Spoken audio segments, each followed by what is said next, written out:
Hey guys, it's me. And I'm back in the closet, per usual, for another Johannesburg Moments. And today, we are going to Soweto. We're actually going to take a Soweto tour. My friend Christina is in town from the States, and I thought it would be the perfect opportunity for me to be able to take you guys along with us. Now, I have been to Soweto before. I've been about 4 or 5 different times. 2 of those times I did guided tours. One was a bicycle tour and the other one was like a driving tour. And today we are doing a driving tour. I'll put the name of the company on the screen so that you guys can have that information.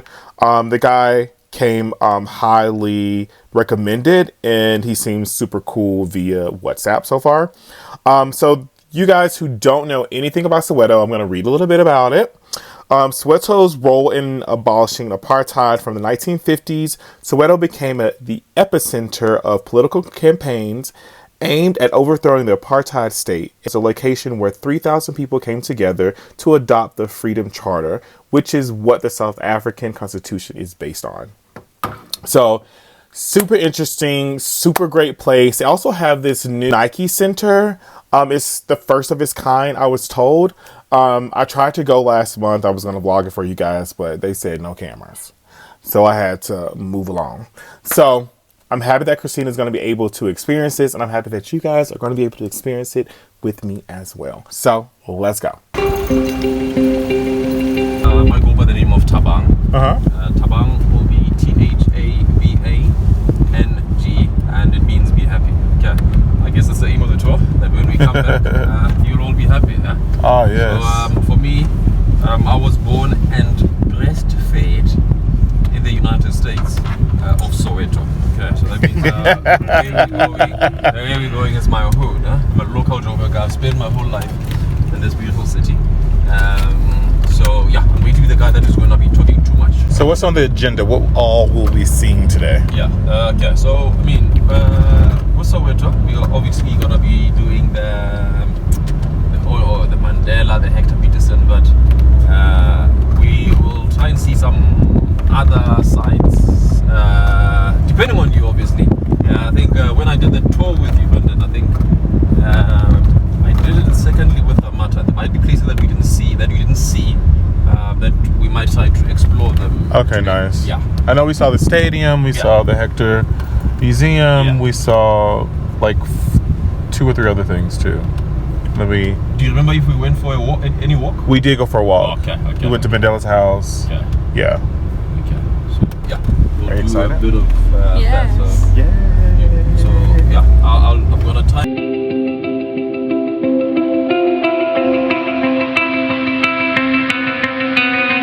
This is the house of Nelson Mandela. Barack Obama, this is when he passed away. This is where he also came to while he was the president of the US.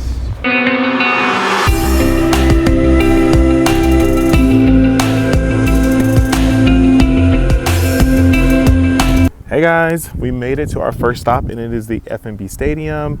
I've been here before. I came to the Imagine Dragons concert here.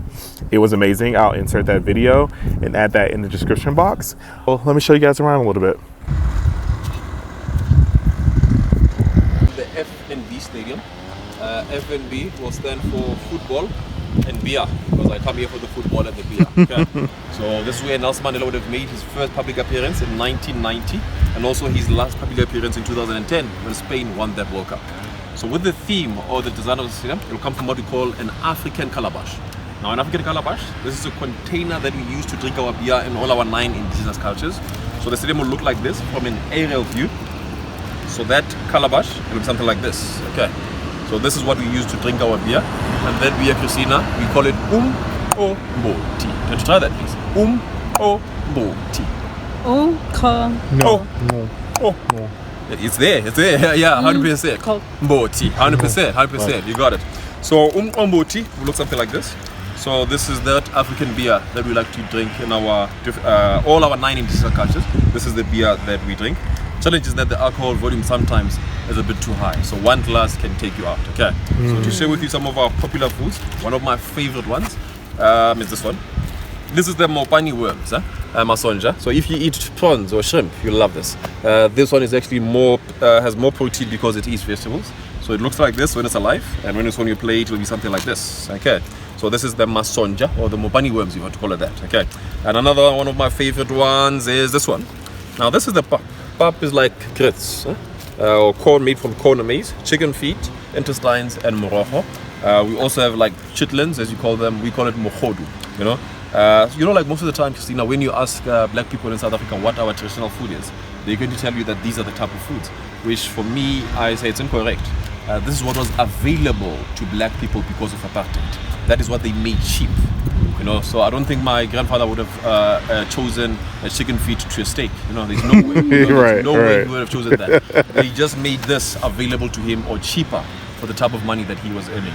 And another one, look at this one. Now this is a kota. If you want to Englishize it, you can say a bunny chow, but we call it a kota. Okay, so it's like bread, fries, and some sausages. It's about $1 when it's like this, and it fills you up. Today we've kind of modernized them. They put in patties, they put in lettuce, and all of that. So it's very, very yummy. So this is the kota, or the bunny chow. And another meal that I hope that you'll try while you're here is the South African braai. We are carnivores here, so I don't know. Are you a vegan? Okay, yeah. Then you're good. Then you're good. So that will be like the braai that we like to have.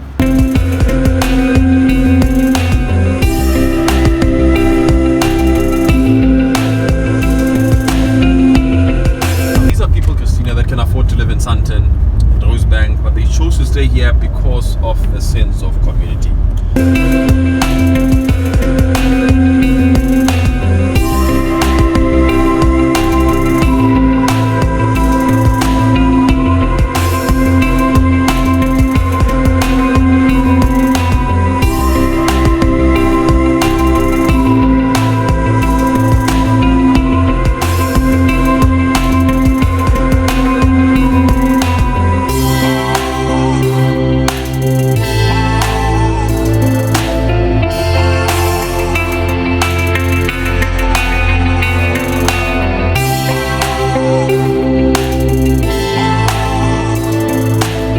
And you said this house won the House of the Year? Yeah, and that is about $110,000 US.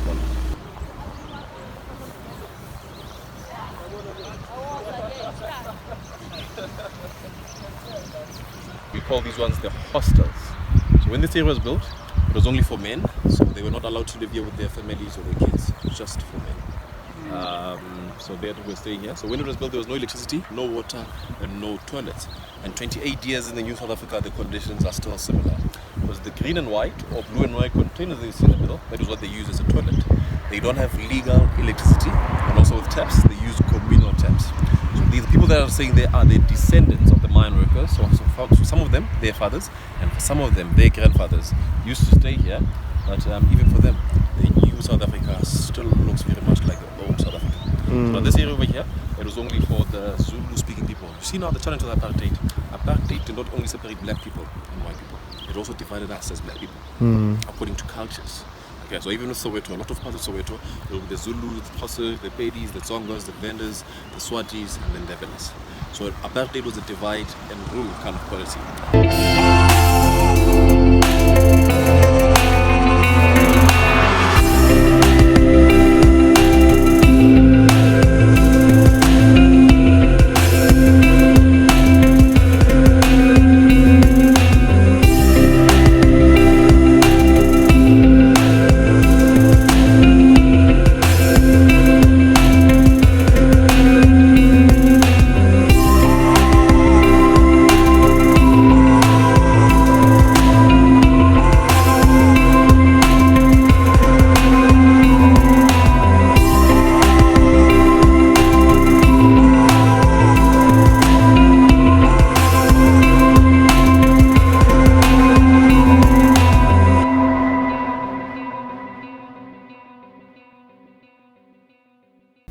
Hey guys, in the video you would have saw that we drove through Deep Kloof, and then we drove through a little bit of the city, and now we're at the Orlando Towers.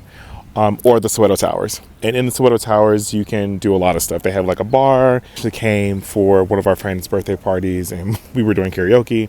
You also can do ATVing and also bungee jump. So a lot of people come and they do the bungee jump. I would be too afraid to do bungee jumping. I've seen a lot of people do it. So let me show you guys the Orlando Towers.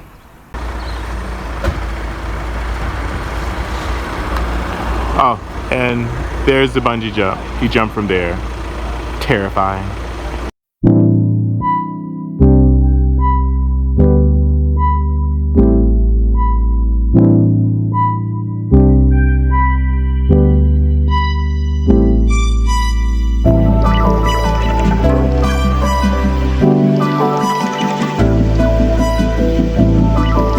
Okay, so we're about to take a walking tour, which I didn't get a chance to do last time, so I'm super excited about it, so let's go.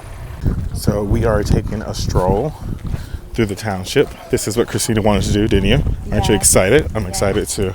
Let me show you guys around.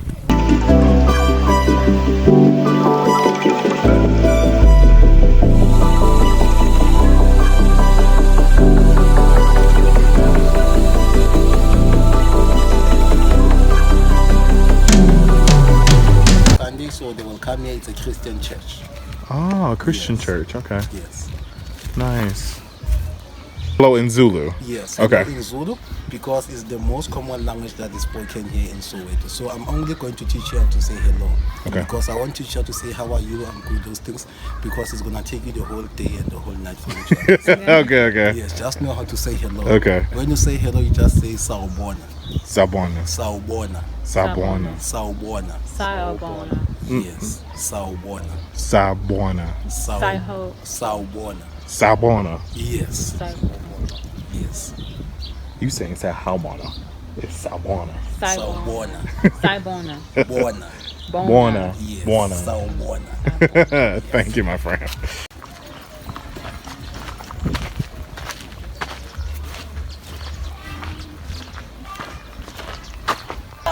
Hey. This is a daycare, y'all. And that's how you say hello. Sabona. We just saw the cutest kids. We're at the school. We did not take any videos because I don't like taking pictures of people's kids. But they were the cutest kids. Yes, they were. They're so adorable. They were.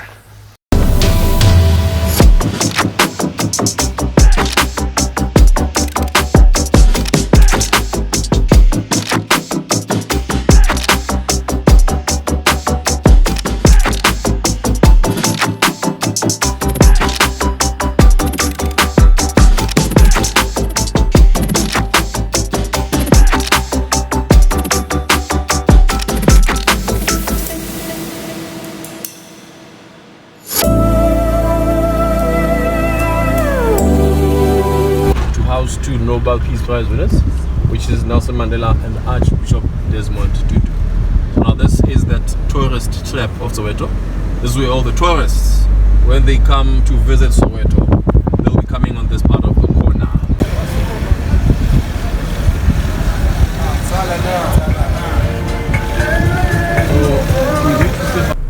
So we have arrived at Vilakazi Street. That's where Mandela's house is. And you said 2 Nobel Peace Prize. That was Desmond Tutu And Nelson Mandela. and Nelson Mandela. So we're right. Let me show you guys around. Ready? Yeah. Let's go.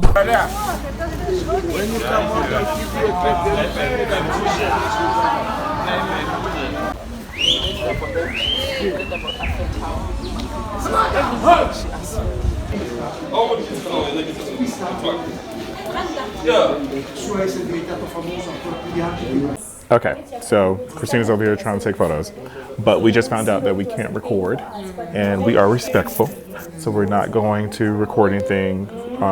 We do have a tour guide, and she's going to take us around, but I'll insert some photos of the house and all the other stuff, so let's go.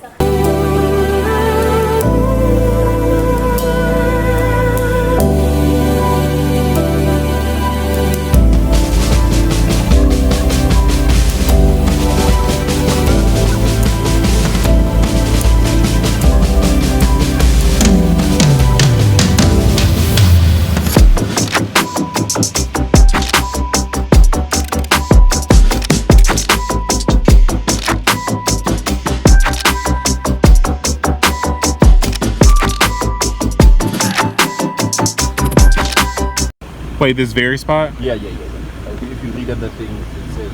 Oh, Yeah. the very spot that Hector Pieterson was murdered.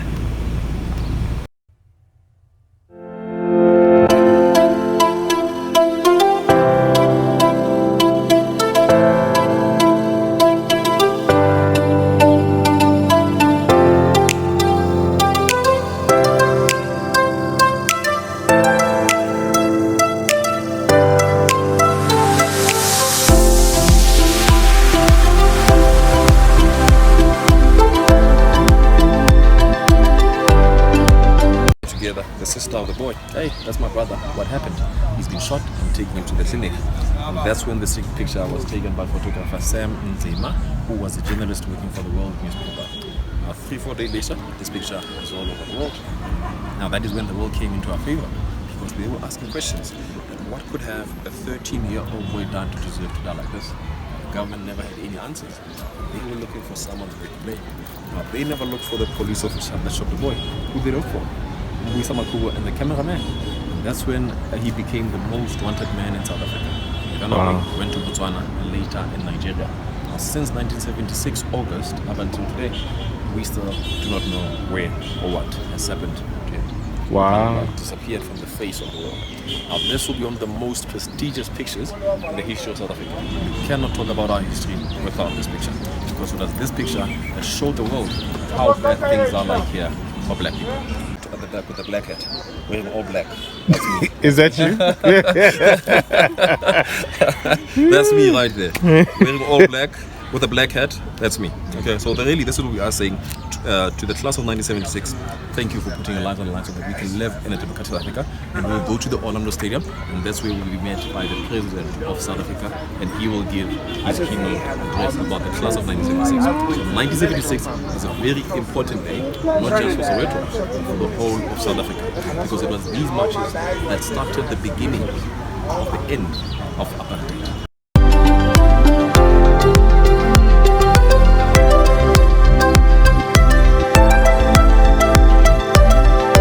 Okay, guys, so this is the end of the Soweto tour. Christina, your thoughts? What do you I think? really enjoyed the tour. It was very informative.